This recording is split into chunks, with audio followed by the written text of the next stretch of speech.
नमस्कार, मैं हूं जितेश चौरसिया और आप देख रहे हैं freedom fighter of India. Freedom fighter of India ये चैनल मुझे बनाने की ज़रूरत क्यों पड़ी?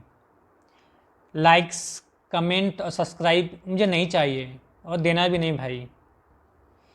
इसके बनाने की मेन वजह बस इतना ही है कि जो आने वाली हमारी पीढ़ियां हैं, जो आ रही हैं, जो हमारी आज़ादी है, हम खा रहे हैं, फिर रहे हैं, घूम रहे हैं, जो अपने मर्जी का कर रहे हैं। एक समय था जब हम ये सब नहीं कर सकते थे। अपने मर्जी के हम कपड़े नहीं पहन सकते थे, अपने मर्जी के स्कूल में हम पढ़ नहीं सकते थे, अपने मन से हम कुछ भी बोल नहीं सकते थे। आज जो बड़े बड़े इंटेलेक्चुअल लोग जो बड़े बड़े न्यूज़ चैनल पर बैठ के बड़ी बड़ी बातें करते हैं ना, ये भूल गए हैं कि ये किसकी वजह से हो रहा है। जिनके वजह से हम कमा रहे हैं, खा रहे हैं, सब कुछ कर रहे हैं, आज हम उन्हीं को भूल गए हैं। तो दुख तो होगा ही, दुख तो होता ही है। आज उन्हीं को याद करने के लिए मैं एक चैनल बनाया हूँ, फ्रीडम फाइटर ऑफ इंडिया। और इस चैनल के माध्यम से जितने भी फ्रीडम फाइटर्स ऑफ इंडिया, भारतीय स्वतंत्रता सेनानी जितने भी हैं, मैं सबके ऊपर एक एक वीडियो बनाऊंगा और 1 बाय 1 सभी की वीडियो अपलोड करूंगा अपने इस चैनल से। और कोशिश करूंगा जितना हो सके, जहां तक हो सके, लोगों तक मेरी बात पहुंचे। धन्यवाद। तो वीडियो शुरू करते हैं। हम बात करेंगे आज एक ऐसे युवक की, एक ऐसे महापुरुष की, एक ऐसे स्वतंत्रता संग्राम के सेनानी की, जिसे 1857 की क्रांति का जनक भी कहा जाता था और कहा जाता है। हम बात कर रहे हैं मंगल पांडे की। मंगल पांडे, जिनका जन्म 19 जुलाई 1827 को बलिया के नागवा नामक गांव में हुआ। उनके पिताजी का नाम दिवाकर पांडे, उनकी माताजी अभया रानी पांडे थीं। बचपन की शिक्षा दीक्षा के बाद उन्होंने अंग्रेजों द्वारा स्थापित ईस्ट इंडिया कंपनी के बंगाल नेटिव इन्फेंट्री के तहत सिपाही के रूप में कार्य करने का मौका मिला।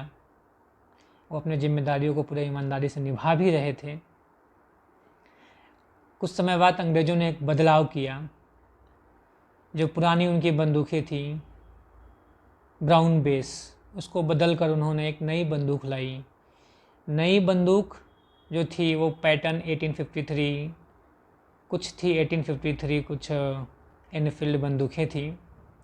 बंदूकें नई थी और उनकी जो मारक शक्तियाँ थी वो बहुत अच्छी थी, पहले के मुकाबले बहुत अच्छी थी।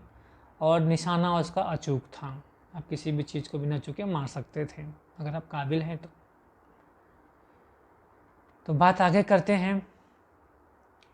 लेकिन इन बंदूकों में जो गोलियां भरने का जो तरीका था वो पुराना ही था। पहले बंदूक में बारूद भर के उसके ऊपर से कारतूस को दांत से फाड़ के उसमें डाल दिया जाता था। वो जो तरीका था वो सेम पहले जैसा ही था, उसमें कोई बदलाव नहीं था। जो कारतूस होता था, कारतूस को कवर करने के लिए ऊपर से कवर चढ़ाई जाती थी। और ऐसा अफवाह फैल गया कि वो कवर का बनाने में गाय और सूअर के मांस का इस्तेमाल किया जाता था, उनकी चर्बी का यूज़ किया जाता था। ऐसा इसलिए ताकि कारतूस पे कुछ पानी का सीलन वगैरह कुछ ना लगे, वो सेफ रहे, लंबे टाइम तक महफूज रहे, उतना ही रीज़न था। ये अफवाह इतनी तेज़ फैली कि बात मंगल पांडे तक भी पहुंची। उन्होंने इसका विरोध किया। विरोध इस तरह किया कि 29 मार्च को बैरकपुर के परेड ग्राउंड में उन्होंने एक अफसर को मार के घायल कर दिया।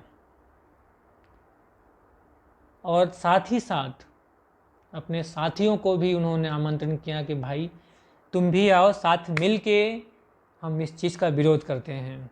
लेकिन अंग्रेज़ों के जनरल ने मंगल पांडे को धार्मिक पागलपन के कारण उनको बोला कि आपके अंदर धार्मिक पागलपनता घुस गई है, आप एक धर्म को लेकर ऐसा कह रहे हैं, वैसा कह रहे हैं। इस कारण उन्हें गिरफ्तार करने का आदेश दे दिया। मंगल पांडे जब देखे कि मेरे साथी कोई सपोर्ट में नहीं है तो उन्होंने अपने आप को ही गोली मारने की असफल कोशिश की। इस असफल कोशिश में वो घायल हो गए। अतः 6 अप्रैल 1857 को मंगल पांडे को वहाँ की कोर्ट द्वारा फांसी की सज़ा सुना दी गई और 8 अप्रैल 1857 को ही मंगल पांडे को फांसी दे दी गई, जो कि बहुत ही दुखद घटना थी। मंगल पांडे तो चले गए, लेकिन उनके पीछे एक ऐसा विद्रोह छोड़ गए, वो एक ऐसा चिंगारी लोगों में जला गए कि उनके जाने के बाद उनके द्वारा ये लगाई गई चिंगारी बुझी नहीं, जबकि ये आग बढ़ती गई।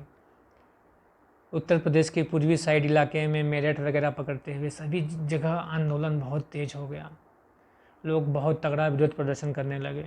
इतना तगड़ा विरोध प्रदर्शन शुरू हो गया कि अंग्रेज़ों को ये स्पष्ट समझ में आ गया कि वो भारत में शासन करना जितना आसान समझ रहे थे उतना है नहीं।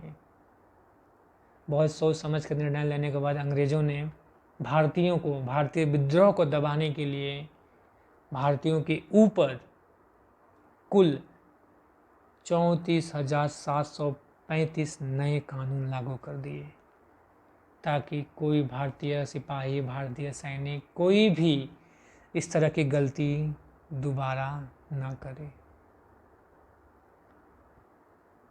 आज की वीडियो में बस इतना ही। चलते चलते जय हिंद, जय भारत।